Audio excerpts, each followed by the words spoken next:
नमस्कार साथीहरू, welcome to direct selling Nepal facts. आज म तपाईँलाई डाइरेक्ट सेलिङको एउटा यस्तो सत्य कुरा सुनाउन चाहन्छु जुन कुरा हामी धेरै जसोले आफैसँग इमान्दारपूर्वक सोध्नै चाहँदैनौँ। यो भिडियो कसैलाई ठिक कसैलाई बेठिक ठहर गर्नको लागि होइन, यो भिडियो तपाईँलाई ऐना देखाउनको लागि हो। अबे जल्दी बोल, कल सुबह पनवेल निकलना है। डाइरेक्ट सेलिङमा धेरै मान्छेले मेहनत गरेको मैले देखेको छु, समय दिएको मैले देखेको छु। घर परिवारबाट समय काटेर मिटिङ गएको छ, फोन गरेको छ, मेसेज पठाएको छ, तर पनि जब नतिजा ढिलो आउँछ, जब इन्कम देखिँदैन, जब टिम सुस्त हुन्छ, त्यो बेला मनमा एउटा प्रश्न उठ्छ, के म गलत टिममा त छैन? के म गलत कम्पनीमा त छैन? र यही प्रश्नबाट सुरु हुन्छ डाइरेक्ट सेलिङको सबैभन्दा खतरनाक यात्रा। त्यो यात्रा हो टिम फेर्ने, कम्पनी फेर्ने यात्रा। आज म त्यही यात्राको अन्तिम सत्य कुरा गर्न चाहन्छु। तपाईँ शान्त भएर सोच्नुहोस्, तपाईँ डाइरेक्ट सेलिङमा किन छिर्नुभयो? के केवल टिमको कारण? के केवल कम्पनीको कारण? नहीं।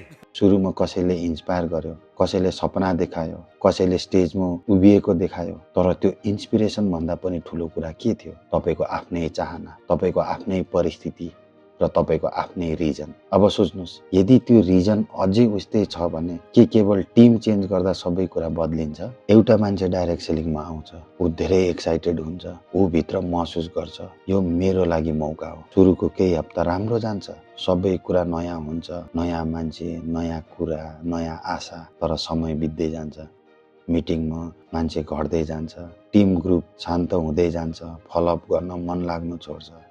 त्यो बेला उसलाई लाग्छ सायद म गलत ठाउँमा छु कि। अब उसले सोसियल मिडिया खोल्छ, अरूको सक्सेस देख्छ, अरूको स्क्रिनसट देख्छ, अरूको फरेन टुर देख्छ र उसले मनमा नै निर्णय गर्छ यहाँ होइन उतै राम्रो छ, अनि ऊ टिम फेर्छ, कम्पनी फेर्छ, नयाँ ठाउँमा पुगेर फेरि उही कुरा गर्छ, नयाँ सपना, नयाँ उत्साह र नयाँ प्रमिस। केही महिनापछि कथा फेरि उस्तै हुन्छ। ठीक है, तो सुधर जाओ, सुन लो मेरी बात, ठीक है? थोड़े मैनर सीख लो, एथिकेट सीख लो, तमीज सीख लो। म तपाईँलाई सोध्न चाहन्छु, यदि कथा हरेक ठाउँमा उस्तै दोहोरिन्छ भने के समस्या सधैँ बाहिरै हुन्छ? साँचो कुरा यही छ, यदि मान्छे आफै धैर्य गर्नु सिकेको छैन भने, असहज अवस्थामा सहनु सिकेको छैन भने, नियमित काम गर्नु सिकेको छैन भने, ऊ जहाँ गए पनि परिणाम उही पाउँछ। किनकि डाइरेक्ट सेलिङ ठाउँले चल्ने बिजनेस होइन, यो त स्वभावले चल्ने बिजनेस हो। घर चेन्ज गर्दा मान्छे चेन्ज हुँदैन, कपडा चेन्ज गर्दा क्यारेक्टर चेन्ज हुँदैन। डाइरेक्ट सेलिङमा धेरै मान्छेले ठाउँ चेन्ज गर्छन् तर आफूलाई चेन्ज गर्दैनन्। एउटा कुरा कल्पना गर्नुहोस्, एउटा रुख छ, यदि त्यो रुखलाई हरेक केही महिनामा उखाल्दै अर्को ठाउँमा रोप्दै गऱ्यो भने के त्यो रुख कहिले ठुलो हुन्छ? के त्यसले फल दिन्छ? के त्यसले छाया दिन्छ? कहिले दिँदैन। किनकि रुख ठुलो हुनु जरा गहिरो जानुपर्छ।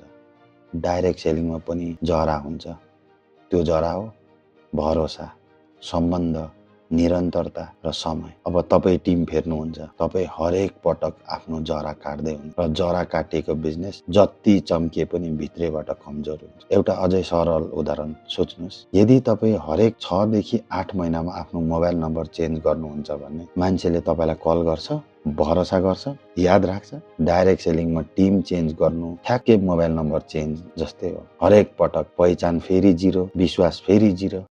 नहीं सारुण के यहाँ कुछ तो गडबड है, जरुर कोही न कोही गडबड। लिडर बन्न बारम्बार रिसेट होइन, लामो समय एउटै ठाउँमा मेहनत गर्नुपर्छ। कम्पनी फेर्ने कुरा गरौँ, आज म खुलेर भन्छु, डाइरेक्ट सेलिङमा कुनै पनि कम्पनी पर्फेक्ट हुँदैन। कुनैमा डेलिभरी ढिलो हुन्छ, कुनैमा सिस्टम स्लो हुन्छ, कुनैमा रिजल्ट समय लाग्छ। तर एउटा प्रश्न आफैलाई सोध्नुहोस्, के जबमा चाहिँ प्रब्लम हुँदैन? के बिजनेसमा च्यालेन्ज हुँदैन? तर डाइरेक्ट सेलिङमा प्रब्लम आयो भने मान्छे तुरुन्तै भाग्छ। किनकि ऊ छिटो नतिजा खोजिरहेको छ। छिटो नतिजा खोज्ने मान्छे डाइरेक्ट सेलिङमा सबैभन्दा चाँडो थाक्छ। अब प्रडक्टको कुरा गरौँ, यदि तपाईँ बारम्बार कम्पनी चेन्ज गर्दै हुनुहुन्छ भने के तपाईँले प्रडक्टलाई गहिरो बुझ्न सक्नुहुन्छ? के तपाईँले आफ्नो शरीरमा रिजल्ट देख्नुहुन्छ? के तपाईँको कन्फिडेन्स बलियो हुन्छ? हुनै सक्दैन। त्यसैले तपाईँ अनुभव होइन, बनावटी कथा बोल्दै हुनुहुन्छ र यस्तो कथा एक दिन सकिन्छ। अरे देवा, ये गडबड है बाबा। साँचो लिडरको स्वभाव फरक हुन्छ। साँचो लिडर समस्या आयो भने भाग्दैन, ऊ बस्छ, बुझ्छ, मेहनत गर्छ, आफूलाई सुधार्छ। ऊ जान्दछ आज गाह्रो छ, तर यही गाह्रो ठाउँ भोलिको आधार हो। लिडर बन्ने बाटो एस्केपबाट होइन, एन्डुरेन्सबाट जान्छ। अन्तिममा तपाईँ आफैसँग एउटा इमान्दार प्रश्न सोध्नु, के म साँच्चै ठाउँ गलत भएर अघि बढ्न सकेको छैन कि असहज अवस्थाबाट बारम्बार भाग्दै आएको छु? किनकि असहजता फेलर होइन, असहजता ग्रोथ सुरु हुने ठाउँ हो। डाइरेक्ट सेलिङ बारम्बार फेर्ने खेल होइन, यो एउटा ठाउँमा बसेर आफैलाई बलियो बनाउने खेल हो। प्रडक्टमा विश्वास, मान्छेमा विश्वास, आफैमा विश्वास। भिडियो अन्तसम्म हेरेर साथ दिनु भएकोमा धन्यवाद। तपाईँ जस्तै डाइरेक्ट सेलिङको बारेमा अरूलाई पनि सही जानकारी र शिक्षा फैलाउन चाहनुहुन्छ भने यो भिडियो सेयर गर्नुहोस्। भिडियो मन परे लाइक गर्नुहोस् र तपाईँको प्रतिक्रिया नै हाम्रो सबैभन्दा ठुलो हौसला हो। यदि तपाईँ छिटो चम्किने हाइप होइन, साँचो र दिगो भविष्य खोज्दै हुनुहुन्छ भने direct selling Nepal fact subscribe गर्नुहोस्। आजको भिडियो यहीँ समाप्त गर्न चाहन्छु। हस्त, जय नेपाल।